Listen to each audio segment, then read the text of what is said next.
नमस्कार प्रिय विद्यार्थियों। वीडियो बनने में थोड़ा लेट हो गया, एक्चुअल में थोड़ी नेटवर्क प्रॉब्लम थी यहाँ गांव में। चलिए, भजन कहियो ताते बजियो, यहाँ तक अपने ये बिहारी के दोहे चल रहे थे। बिहारी सतसई से कुछ पद थे ये, तो बिहारी सतसई के जो दोहे चल रहे थे उसमें से भजन कहियो ताते बजियो ये वाला दोहा आपने हो गया था। अब इससे अगले वाला दोहा है, सुनिए आप। थोड़ा जूम कर लेता हूँ इसको, देखिए। अजो तरियोना ही रह्यो श्रुति सेवत इक रंग, नाक वास बेसरी लियो बसी मुक्तन के संग। इसमें कवि बिहारी ने श्लेष अलंकार का प्रयोग किया है। श्लेष का अर्थ होता है चिपकना, यानी एक ही शब्द होता है उसमें कई सारे अर्थ चिपके हुए रहते हैं, उसको श्लेष अलंकार कहते हैं। तो यहां पर भी इस एक दोहे के तीन अर्थ निकलेंगे। पहला अर्थ हम देखते हैं, ध्यान से समझिएगा, बहुत इंपॉर्टेंट दोहा है ये। अजो यानी अभी तक, तरियोना, तरियोना का अर्थ होता है कान का आभूषण। कान में एक आभूषण पहना जाता है जिसको तरियोना कहते हैं। ही रहो यानी ही रहा, श्रुति सेवत, श्रुति यानी कान, सेवत यानी सेवा करता हुआ, इक रंग यानी एक रंग में, नाक बास बेसरी लयो, नाक यानी नाक, वास यानी निवास स्थान, बेसरी यानी बेसर, जो नाक में आभूषण पहना जाता है उसको कहता है बेसर, लयो यानी लिया है, बसी मुक्तन के संग, ये मुक्तन यानी मोतियों के संग। इसमें कवि बिहारी कहते हैं कान के आभूषण तरियोना को संबोधित करते हुए कहते हैं कि हे तरियोना, तो अभी तक तरियोना ही रही हो। तरियोना, तरियोना के या तीन अर्थ निकलेंगे। पहले तरियोना कान के आभूषण को भी कहते हैं, और एक होता है तरियोना का अर्थ होता है नीचा, कि अभी तक हे तरियोना, अभी तक तो तरियोना ही रहा। तरियोना यानी कान के नीचे, अर्थात नीचे स्थान पर ही तुम्हारा निवास स्थान रहा। श्रुति सेवत एक रंग, एक रंग यानी एक ही रंग में रहने के कारण, तरियोना है वो एक ही रंग का होता है, उसमें और कोई दूसरे मोती वगैरह नहीं डाले जाते हैं। श्रुति सेवत यानी कानों की सेवा करता हुआ, श्रुति यानी कान, सेवत यानी सेवा करना, कि हे तरियोना, तू एक रंग में रहने के कारण अभी तक कानों की सेवा ही करता रहा, यानी तुझे कोई उच्च पद प्राप्त नहीं हुआ। अजो तरियोना ही रहो श्रुति सेवत एक रंग, कि हे तरियोना, एक रंग में रहने के कारण तथा कानों की सेवा करने के कारण अभी तक तो कानों के नीचे, अर्थात तेरा स्थान निम्न स्तर पर ही बना हुआ है। जबकि नाक बास बेसरी लयो बसी मुक्तन के संग, जबकि जो बेसर है, जो आभूषण है बेसर, जिसको नाक में पहना जाता है, उसने बसी मुक्तन के संग, मुक्तन यानी मोतियों के संग, यानी एक ही रंग में नहीं रहा, मोतियों का साथ लिया। उस नथ जो होती है बेसर, उसमें कई सारे मोती डाले जाते हैं, यानी मोतियों के साथ रहने से उस बेसर ने नाकबास, नाकबास यानी नाक पर अपना निवास स्थान बना लिया है। क्योंकि नाक को जो है मनुष्य की इज्जत का प्रतीक माना जाता है। कहते हैं ना, नाक कट जाना यानी इज्जत चली जाना, तो नाक इज्जत का प्रतीक है। इसीलिए कहा है कि हे तरियोना, तू एक रंग में रहने के कारण तथा कानों की सेवा करते रहने के कारण अभी तक निम्न स्तर पर ही पहना जाता रहा है। जबकि जो बेसर है उसने मोतियों का साथ, मुक्तन के संग यानी मोतियों के साथ रह करके मनुष्य की जो इज्जत का प्रतीक है नाक, वहां पर अपना निवास स्थान बना लिया है। पहला दोहा, पहला अर्थ तो यह है। दूसरा है कि अजो तरियोना ही रहो श्रुति सेवत इक रंग। अब यहां पर तरियोना, तरियो यानी तैरना, ना यानी नहीं, जो तैरा नहीं, यानी जिसका इस संसार से उद्धार नहीं हुआ। श्रुति सेवत इक रंग, श्रुति का अर्थ होता है वेद, सेवत यानी वेदों को सुनने वाला, एक रंग यानी लगातार। यहां पर कहा गया है, उस मनुष्य को कहा गया है कि हे मनुष्य, तू केवल वेदों को सुनते रहने के कारण, केवल वेद ग्रंथों का अध्ययन करके अभी तक तू तेरा तरियोना यानी अभी तक तेरा उद्धार नहीं हुआ है। कि हे मनुष्य, तू केवल वेद ग्रंथों, पुराण आदि ग्रंथों का ही अध्ययन करता रहा, इसलिए अभी तक तेरा उद्धार नहीं हुआ। जबकि नाक वास बेसरी लयो बसी मुक्तन के संग, जबकि मुक्तन, मुक्तन यानी मुक्त विचारों वाले, कि जो मुक्त छंद में रचना करते हैं, मुक्त विचारों वाले होते हैं, जो वेद शास्त्रों के नियमों को के पीछे न लग करके जो है आदर्श जीवन जीते हैं, वो क्या है, नाक वास, नाक, नाक कर होता है स्वर्ग, वास यानी निवास स्थान, लियो यानी बेसरी लियो यानी बहुत जल्द ले लिया है। यानी हे मनुष्य, तू केवल वेदों का अध्ययन करता ही रह गया, यानी पुस्तकों का अध्ययन करता ही रह गया, और अभी तक तेरा उद्धार नहीं हुआ। जबकि जो व्यक्ति मुक्त विचारों वाले व्यक्तियों के साथ रहते हैं, उन्होंने जल्दी ही स्वर्ग को प्राप्त कर लिया है। तो इस तरह से यहाँ एक ही दोहे में दो अर्थ निकलते हैं, इसलिए ये श्लेष अलंकार का उदाहरण है। अगला है सगन कुंज छाया सुखद शीतल सुरभि समीर मन हुए जातु अजु वहो वही जमुना के तीर। इसमें कवि बिहारी कहते हैं कि कृष्ण भगवान जहाँ जहाँ रहते थे, कृष्ण भगवान जहाँ वंशी वादन करते थे, वंशी बजाते थे, जहाँ क्रीड़ाएं करते थे, उन वो जगह हैं आज भी बिहारी को अच्छी लगती है।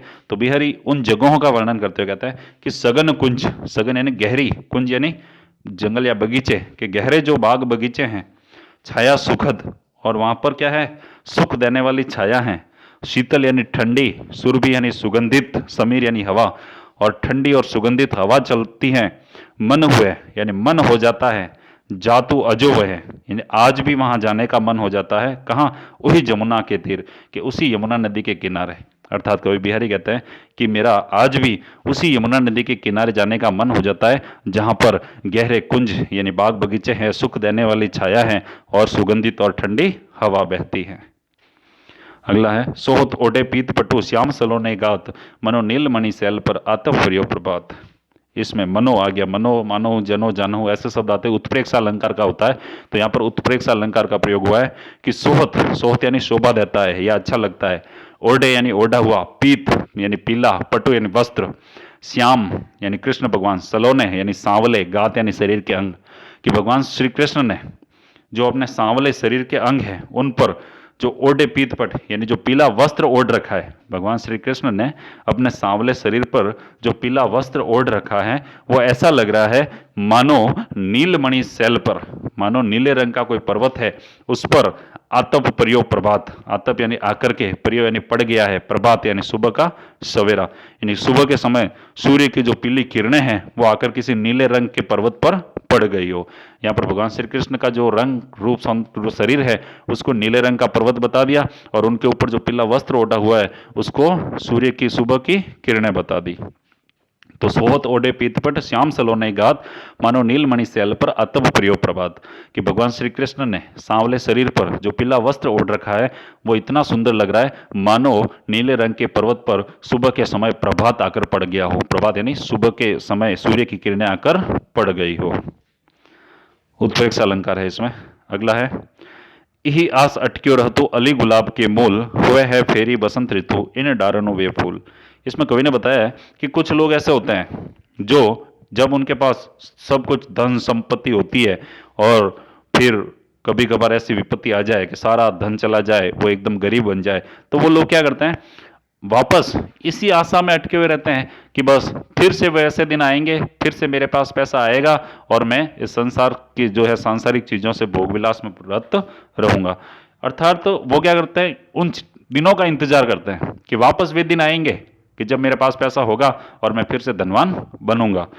तो ऐसे लोगों पर व्यंग्य करते हुए कवि ने कहा है कि यही आस अटक्यो रहतो, यही आस यानी इसी आशा से अटक्यो रहतो यानी अटका हुआ रहता है, अली यानी भंवरा, गुलाब के मूल यानी गुलाब का जो फूल होता है उसके मूल यानी जड़ में, कि जब पतझड़ ऋतु आती है तब गुलाब की पत्तियां फूल सब झड़ जाती हैं, तो भंवरा क्या करता है, उस गुलाब की जड़ों में जाकर बैठ जाता है, क्योंकि फूल पत्तियां तो झड़ जाती है इसलिए वो उस जड़ों में बैठ जाता है। और क्या सोच कर बैठता है कि हुए है फेरी बसंत ऋतु, हुए है यानी होगी, फेरी यानी फिर से, बसंत ऋतु यानी वसंत ऋतु, कि फिर से बसंत ऋतु आएगी और बसंत ऋतु आने पर क्या होगा, इन डारणों यानी इन गुलाब की डालियों पर वे फूल यानी वे फूल खिलेंगे और मैं उनका मधुर रस का पान करूंगा। यानी भंवरा यह सोचकर उस गुलाब के पौधे की जड़ों में बैठ जाता है कि अभी तो पतझड़ ऋतु है लेकिन फिर से बसंत ऋतु आएगी, फूल खिलेंगे और मैं इन फूलों से मधुर रस का पान करूंगा। अर्थात जो व्यक्ति जब धनवान थे लेकिन जब उनके पास से पैसा चला जाता है तब वो इसी आशा में बैठे रहते हैं, मेहनत नहीं करते बल्कि हाथ पर हाथ धरकर इसी आशा में बैठे रहते हैं कि नहीं फिर से ऐसे दिन आएंगे, फिर से हमारे पास पैसा होगा और हम इन सांसारिक चीज़ों या भौतिक जगत की जो वस्तुएं हैं उनका भोग करेंगे। अगला है को छुटियो यही जाल परी कत कुरंग अकुलात ज्यो ज्यो सूरजी भजियो चाहत त्यों त्यों उर्जत जात। इसमें कवि बिहारी ने कहा है कि को छुटियो यानी कौन छूटा है, यही जाल परी यानी इस जाल में पड़कर, कि इस मोह माया संसार की मोह माया रूपी जाल में पड़कर कौन छूटा है। अर्थात कोई नहीं छूट पाया, जो एक बार इस मोह माया के जाल में पड़ गया वो उलझा ही जाता है। कत कुरंग अकुलात, कत यानी क्यों, कुरंग यानी हरिण, अकुलात यानी अकुला रहा है, व्याकुल हो रहा है कि हे हिरण तू इस जाल में फंस चुका है, अब तू व्यर्थ में ही क्यों इस जाल से छूटने का प्रयास कर रहा है, क्योंकि इस जाल से अब तू नहीं छूट सकता, क्योंकि कोई भी जो है एक बार इस जाल में पड़ जाता है, मोह माया के जाल में, वो कभी इस मोह माया के जाल से छूट नहीं पाता। हिरण को संबोधित करते हुए यहाँ मनुष्य को संबोधित किया गया है कि जिस प्रकार हिरण एक जाल में फंसने के बाद वो वापस उसे छूट नहीं पाता, ठीक उसी प्रकार मनुष्य भी इस संसार के मोह माया रूपी जाल में पड़ जाने के बाद उससे छूट नहीं पाता है। ज्यों ज्यों सूरजी भज्यो चाहत, कि हे हिरण तू ज्यों ज्यों सूरजी यानी सुलझा कर, इस जाल को सुलझा कर, भज्यो यानी भागना, चाहत यानी चाहता है, कि हे हिरण तो ज्यों ज्यों इस जाल को सुलझाकर भागना चाहता है, त्यों त्यों उलझत जात, त्यों त्यों तू उलझता ही जाएगा, अर्थात तू इससे छूट नहीं पाएगा। यानी हे मनुष्य, इस संसार के मोह माया रूपी जाल में पड़ने के बाद आज दिन तक कोई नहीं छूटा है। जो जो व्यक्ति इस मोह माया में पड़कर फिर इस मोह माया से छूटना चाहता है, वो वैसे वैसे उसमें और उलझता जाता है, बल्कि छूट नहीं पाता है। अगला है, बतरस लालच लाल की मुरली धरी लुकाए, सोह करे मोहनु हंसे, दैन कहे नटी जाए। बतरस लालच लाल की, इसमें श्रृंगार रस का प्रयोग है।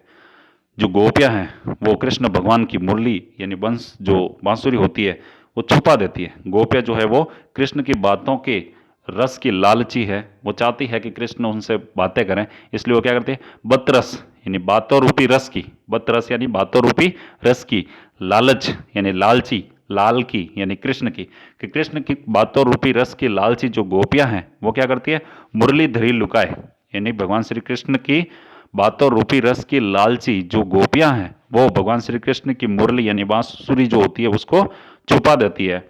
सोह करे और फिर सौगंध खा लेती है। कृष्ण जब उनसे मांगते हैं या पूछते हैं तो वो सौगंध खा लेती है कि हमारे पास तुम्हारी बांसुरी नहीं है, लेकिन सौगंध खाते हुए भी क्या करती है, बोहनो हंसे, भौहों से यानी आंखों से ऐसे लगता है जैसे कोई वो हंस रही हो, यानी हंसती हुई सौगंध खाती है।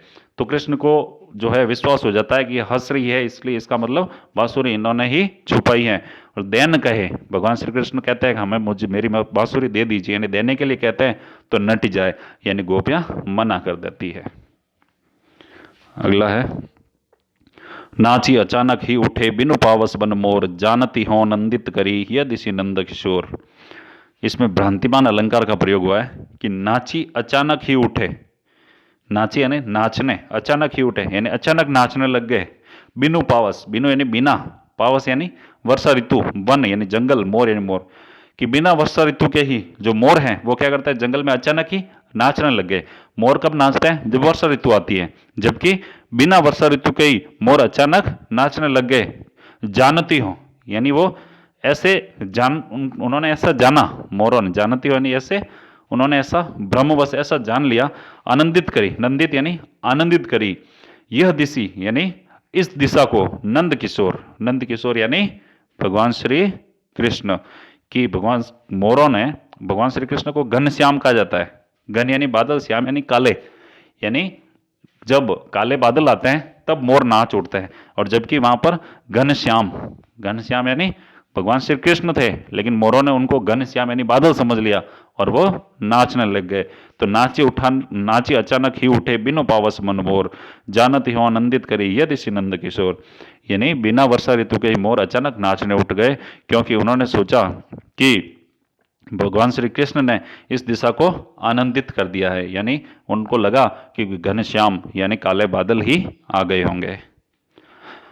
लिखन बैठी जाके छवि, गई गई गर्भ गरूर, भय न कहते जगत के चतुर चितेरे खूर। इसमें बताया एक नायिका के सौंदर्य का अतिशयोक्तिपूर्ण वर्णन किया है। इसमें अतिशयोक्ति अलंकार है कि लिखन बैठी जाके छवि, लिखन यानी लिखने बैठी, जाके छवि यानी जिसकी सूरत या जिसकी चेहरे को, गही गही यानी ग्रहण करके, गर्भ यानी गौरव, गरूर यानी घमंड, कि एक नायिका इतनी सुंदर है कि उसका चित्र बनाने के लिए संसार के कई चित्रकार आए, और प्रत्येक चित्रकार ने अपने गर्व और घमंड को ग्रहण करके जैसे ही उस नायिका का चित्र बनाने के लिए बैठते तो क्या होता कि उस नायिका का चित्र कोई बना ही नहीं पाता।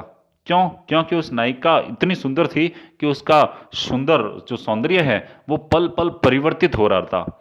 जैसे ही वो सुंदर चित्र बनाता और देखता कि नायिका का चेहरा जो है उसकी सुंदरता में कुछ न कुछ परिवर्तन हो जाता, यानी पल पल उसकी सुंदरता में परिवर्तन हो रहा था।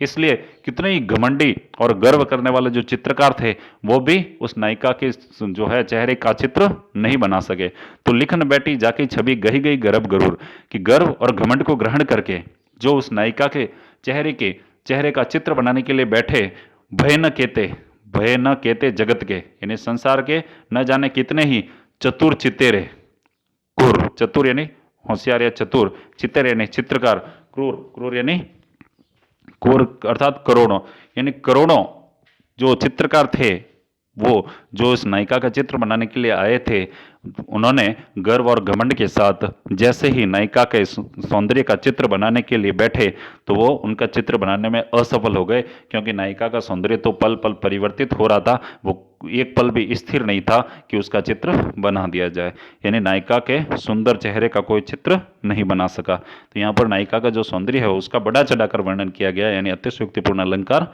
का प्रयोग किया गया है। तो आज इतना ही रखते हैं, बाकी के अगले जो दो हैं वो मैं नेक्स्ट वीडियो में करवाऊंगा। आप इन सबको 2-3 बार जरूर सुनें, कोई प्रॉब्लम हो तो कमेंट में जरूर लिखें। धन्यवाद।